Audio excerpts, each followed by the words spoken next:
Dr. Jackie, I would respect you more if you just dealt with it between you and Curtis and then came on the trip.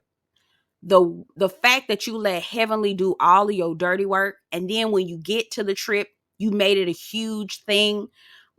Like, you was telling us to not focus on the fact that Curtis ugly ass cheated on you, but also at the same time making it a focal point that Curtis cheated on you. Like, you literally could have just came into the show. I mean, came to the trip, dealt with it between you and Curtis, and came in happy.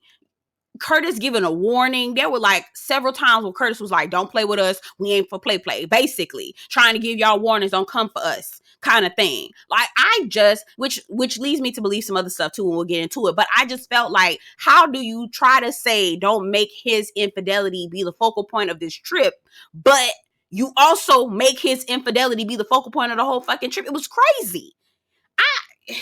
I was over it. I was like, I really wanted Dr. Jackie to go home. Just you and your watchdog, take both y'all asses, go home. Cause we don't, this is so not fun. This is not fun. Okay. Anyway, I'm going off already. Hey, y'all, welcome back to my channel. My name is Belle. This is the Belle Perspective, and I'm here to talk about Married to Medicine. This is season 10, episode 12. Hilton Head, here we come. And you absolutely fucking right. That is a title for you right there. If you're new to my channel, I talk about books, reality TV, movies, all kinds of things on this channel. So if you are looking for an internet community, you found one, go ahead and subscribe to the channel. Okay. And if you're returning, welcome back. You already know the drill. Hey, okay, get down in the comments. Let me know what you think about the episode. Sound off in the comments. I love to hear what you have to say, okay? And don't forget to like this video before you leave. Let's get into the review. So all the couples are meeting at Simone's house. Simone has set it up so that the couples are able to get on a Sprinter and they ride out to South Carolina. And I think that, I know somebody was like, why haven't they gone on an international trip? I think people, South Carolina is full of history, rich history, and there is a pocket of people, Gullah Geechee people, and you could tell the chef was Gullah Geechee, and we'll talk about that in just a second. But baby, they food, it's okay. So if you want to put New Orleans at number one, and then put South Carolina food, Gullah Geechee people food, number two, and quiet as it's kept, they cousins. The food is cousins to each other. Okay. That's the perfect place to eat. Anyway, so I'm going off on a tangent. So everyone is getting there. All the people get there. All the, they going back and forth. They talking, they having a good time, talking trash. And Simone was like, Kima, Dr. Alicia's bonehead ass husband who thinks women should be at the bottom of the earth or some shit like that. Anyway, just dumb shit. Anyway, so Dr. Simone says, Kima, men come first here. So what do you want from me? We serve men. And he was like, oh, that's music to my ears. Music to my ears, And then Sweet Tea says, oh, so what you saying is that Dr. Alicia needs to be trained, that she needs to take a page out of the book to learn how to submit to her man and put men first. And he goes, oh no, she already knows. She's well trained. I said, Dr. Alicia, you let this train you? You let this train you, girl?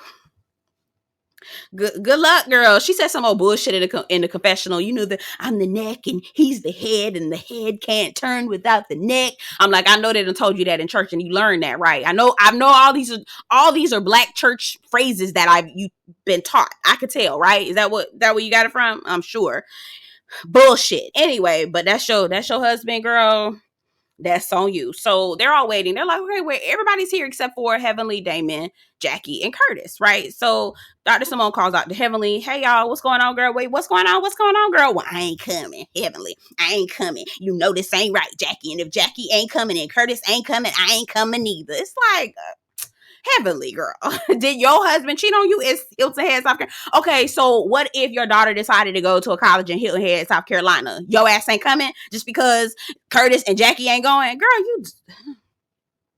Okay, so then she calls Dr. Jackie. Dr. Jackie, Heavenly told us in a nasty, rude way that she ain't coming because Curtis don't want to come. Girl, what's the deal? Well, Curtis is feeling a type of way, and girl... Again, I don't have any sympathy. I don't have sympathy because guess what? You still with the nigga who cheated on your girl. If you are going to forgive him, then you need to forgive the place that he did it at. And quiet as it's kept, I thought he got caught at down at Hartford Jackson. That's what I thought he got caught in Atlanta. That's what I thought. Okay, I guess they were coming from Hilton Head, South Carolina. Child, I don't know how was that public knowledge. I didn't know nothing about no damn South Carolina. I saw Atlanta. Okay, I heard that he got caught at the airport. Okay, big tall 7-foot nigga, just like nigga, we see you nigga, and you ain't with Jackie. Anyway, long story short, Jackie says she ain't coming. Okay. Now, here's the two things that I'm thinking. Either they feel like this is a production setup and they're already saying, don't play with us. We not for play. And so they're trying to dodge what they think potentially production has set up for them to come for them with the bullshit. Potentially, right? And using Simone. And I've heard people say, well, Simone didn't invite Jackie to one of her oldest son's graduation parties. So yeah, I would think that Simone would do that. I said, no, let me get you. Let me get you with that. Okay. Because at the time, her and Jackie were not friends. And I think part of the reason why, I think a huge reason, if I can get it out, a huge portion of the reason why Dr. Simone and Dr. Jackie were not friends is because Dr. Heavenly. That is what I feel. So because Dr. Jackie allowed Dr. Heavenly to sow a wedge between Simone and Jackie, she decided that we're not in a good space, so I'm not going to invite her to my oldest son's graduation. That's not the same as, I'm about to plan and plot to host a vacation so that I can bring up horrible memories for my good friend with the man who cheated on her. Like, I just, that's not the same. That's not, if we're not friends at the time, I'm not inviting you to significant events. That's not the same. Okay.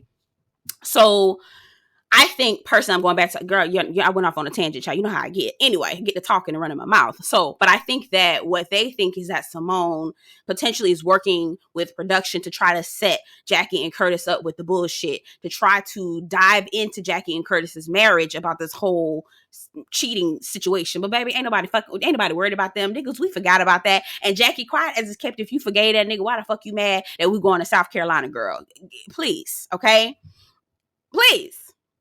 And the other part, I'm thinking, okay, so if you're so triggered by going to South Carolina, have you really truly worked out the issues in your marriage? Because I just don't understand how going to Hilton Head just sets everything off and triggers you off. Like, I don't understand. So I'm really leaning towards Curtis thinks that this is a setup from production to try to bring the bullshit at him about him cheating. But it's been 7 years, Curtis. It's not even fresh tea no more. It's old ass tea. Don't nobody even, you know what I'm saying? So I think it's a combination of the two. Anyway, sound off, get down in the comments because I've rambled on for a very long time about this. Get in the comments. Tell me what y'all think. Because I'm just like, girl, I know you fucking lying, girl. Anyway.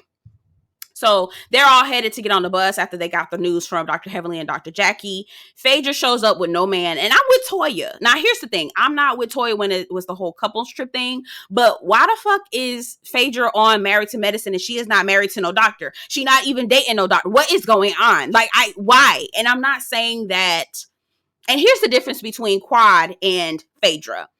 Quad was married to Dr. G. Okay. Quad was married to Dr. G. Dr. G is back on the show with his brand new wife. We should be able to see the dynamic between Dr. G, Letitia, and Quad. I want to see that dynamic, right? Okay. Phaedra is just a brand new body that has been floating around the Bravo universe, the Bravo NBC Peacock universe. Okay. And just needed to be planted on a show. Like, it doesn't make sense. It doesn't make sense. So, anyway, I'm getting off my soapbox. So they're on their way down there and they talking, having a good time. You know, what's the best way to do this? What's the best way to put your kids to bed? What's the best way to put Kima to bed? You know, all this foolishness. And you know what baffles me? When I tell you what baffles me, it be the most chauvinistic niggas. Right? I mean, women should be barefoot and pregnant, okay? But as soon as you turn around and you ask them about their mama, they turn into mama's boys. My mama taught me this, and my mama did this for me, and my mama did everything for me, and my mama's the most beautiful woman in the world. Like, how is it that your mother is the only woman who gets a pass from your chauvinism? Like, I do not understand. And I feel like it's usually the mama's boys that are like that. How did what in the, please get in the comments and explain that to me. Cause Kima is the biggest chauvinist on this damn show, but he is a mama's boy. I said, how is that even possible? He was like, oh, I don't, in my culture, we don't do oral sex. We don't do orals. Girl, use a motherfucking lie. Okay, that's not true. Kima give me the type of man that shout out to all my Nigerians, all of my folks that come from the continent. Okay, shout out to all my people that originate from the continent and born and raised in the continent and have migrated over here to the U.S. But Kima give me one of them type of people who come from the continent and be like, oh, these Americans, they don't know how to act. The only reason why I'm here is because I'm trying to get a bag. But I guess I'll live amongst the paupers and the classless. Like that's what he gives me. Oh, oral sex. Oh no, it's very taboo in my culture. We don't do that. Bitch, yes, y'all do. Stop it. Okay. And Kima then goes around in the confessional and says, I don't do oral sex, but if my wife, wants me to do something, then I'll consider it. She was like, yeah, you could do it more. Girl, who did y'all, do you know who you married? Do y'all know each other before y'all said yes and I do? Cause girl, how did we get here? How did we get here? Y'all are on totally opposite planes. Anyway, okay. So they get there and the chef is greeting them. You can tell he's Gullah Geechee. He has a very strong accent. Okay. He's serving them swamp water punch and they're like, swamp water? Dr. Alicia, please. Okay, please. Oh my God. That really got on my nerves when she was like, swamp water. Bitch, obviously it ain't real swamp water. The fuck? Anyway, so I was looking at that food. I'm like, oh, I know it's good. I know that food is good. Anyway, so Phaedra is talking about feminine energy and gender roles, and she knows her role and all this other food. Just I said, don't let Phaedra fool y'all. Do not let Phaedra fool y'all. Okay, let her fool y'all if y'all want to. Here come Kima. Make me feel like a man. How does a woman make a man feel like a man? How am I, as a woman, supposed to teach you how to feel like a man? And then why does it always have to be me making you feel like a man where I have to minimize myself? Like, are we not asking ourselves these critical questions, these logical questions, right? Why do I have to minimize myself as a woman? Why do I have to minimize my autonomy and independence to make you feel like you? So if I have to get on my back so that you can stand on it, so that you can feel good, something is wrong here. Shout out to, I believe it was Toni Morrison who said that. Like, girl, why? why do I need to minimize myself so that you can feel good about yourself? Well, we men want to help you. We want to, okay, why can't you just help me just to help? Why do I have to minimize myself to make you feel like I truly need help? Right? It's almost like I have to disarm you to make you feel like, oh, this person does need help. Why can't I stand fully whole and independent on my own for you to still just, I'm gonna help this person if they want some help, and vice versa. I think I'm gonna be quiet because I know a lot of people, this is totally against what a lot of people believe and feel. So I'm not gonna go too far down because I don't want to shake the table too much. But what I will offer for consideration, and I'll wrap this up and we're gonna move on to something else. If you're having, as a woman, if you are having to take away from your own independence. And when I say independence, I'm not talking about I'm an independent woman. I can do. No, what I'm saying is your autonomy as an individual. If you are having to give that over to a man for him to feel like a man, there are consequences to that. Okay. There are consequences to both decisions, to give over your autonomy and also to maintain autonomy. There are consequences for both. And I've personally made the decision that I would much rather endure the consequences of maintaining and keeping my own autonomy versus handing it over to some man. I can't do it. I cannot do it as an individual. I can't. All right, we're moving on. So Eugene is always with a chef somewhere. Does Eugene like to cook? That would be so cute if Eugene could like have a little side business or something like that. I think one of my subscribers was saying that that Toya offered to start a food truck for Eugene on the side or something like that. I can't remember. Shout out to whoever said that. I can't remember who said that. I don't remember Toya doing that, but Anyway, it's always cool to see Eugene with the chef trying to find out new cooking tricks and whatnot. Okay, so Jackie and Curtis get there, Heavenly and Damon get there, and I believe production made their ass go. One, Eugene was like, they better not have flown in here because we had to get on that goddamn bus. I don't know why that made me chuckle. That was funny. So again, as soon as I get there, they're already, hey, how you doing? They're already on guard. Now, the funny thing about it is Simone later on said that Sweet Tea had a chip on her shoulder. I said, no, the person with the chip on their shoulder was Curtis and Jackie.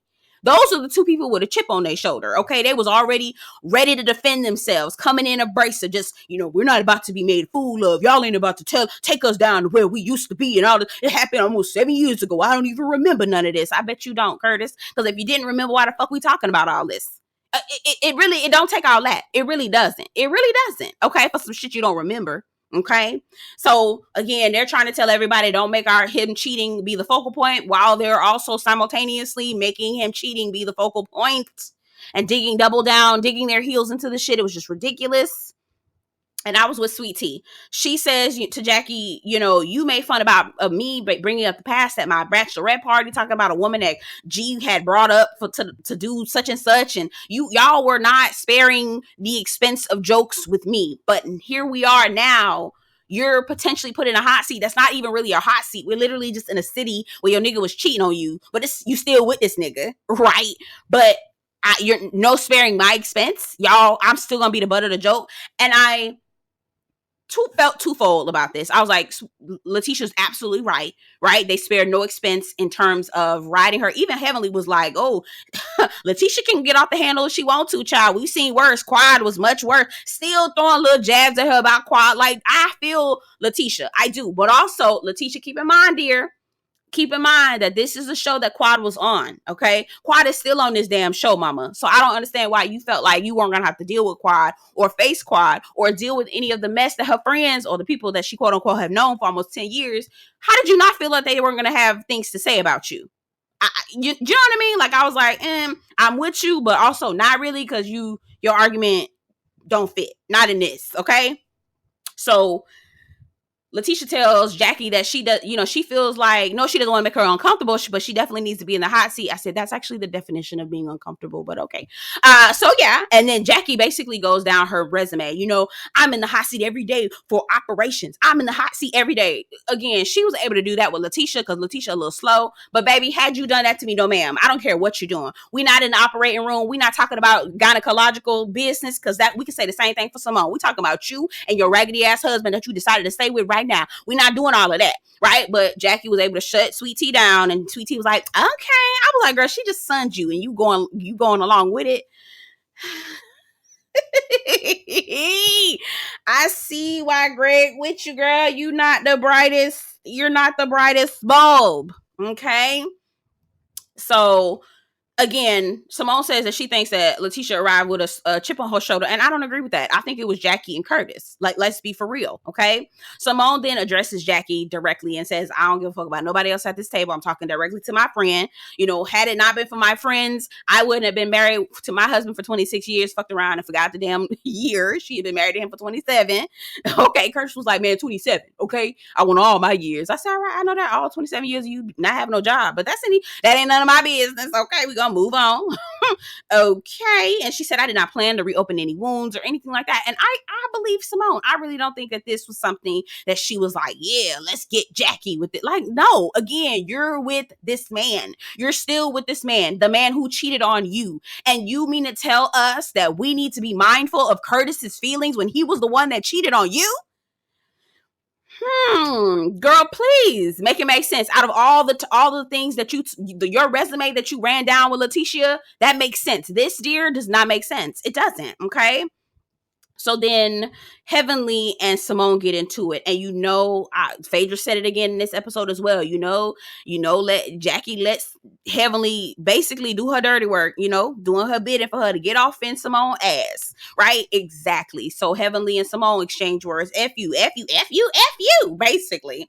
Okay. And we see the white man outside filming them. So I guess the argument got so loud, y'all start scaring the white people. So they go inside and they pick up the conversation again. So Jackie opens up basically by saying we need to quit being selfish about the situation, understand how we feel. And it's like, again, you're making, if we don't talk about it, mama, we can move on, because nobody has brought up him cheating on you at all. Like, the only person who made this a thing was Heavenly. Quiet as it's kept, back at the party with Heavenly and Dr. Damon last episode, the only person who was like, ooh, girl, why would you do that, was Heavenly. Everybody else was like, okay, cool. Like, nobody else picked up on South Carolina except for Heavenly. Heavenly made it a huge deal every time. And Eugene and Toya brought it up. They were like, don't nobody bring up fucked up ass marriages or judge anybody marriage except for Heavenly. That's literally what's happening. So why are we even, no one else talks about it, okay? Curtis gives another warning. We don't need to talk about this. We don't need to be bringing nothing up. We're not going to be doing that. Like, what are you talking about? Again, you either are scared that production is going to come for you, or y'all really haven't healed from this. And it could be both, okay? So anyway, Sweet Tea was like, I'm not going to be quiet. You made fun of me when my shit was going on. I'm not about to do this. And Jackie was like, I'm going to handle you, baby girl. I said, oh, no, Jackie.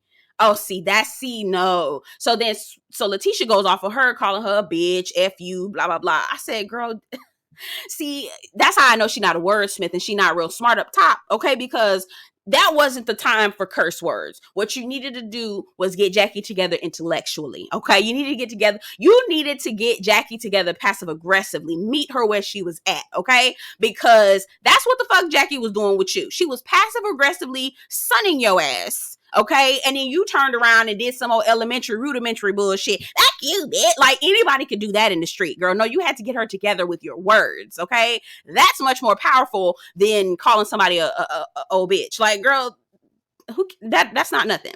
Dr. G comes in and was like, oh, this my baby. You need to calm down. Dr. G, why were you not defending your wife? Why were you not defending your wife? These women are truly, literally coming for her. That lady called her baby girl. Why did you not correct her? So I said, girl.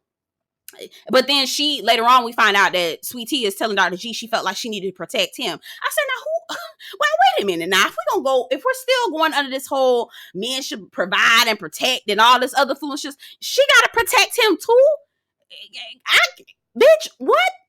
So she got to fight your battles on top of doing all this other stuff, carry the weight of the world on her shoulders, plus cook your meals and do everything you ask her to do, plus try to protect you too, Dr. G? Like, that is a fucked up ass relationship. That's a fucked up ass agreement, girl. Why was Dr. G not stepping in and defending Letitia in that moment? I needed G to come in and do more than that, but I didn't expect much from him because he just doesn't give me backbone. He doesn't give me spine, okay?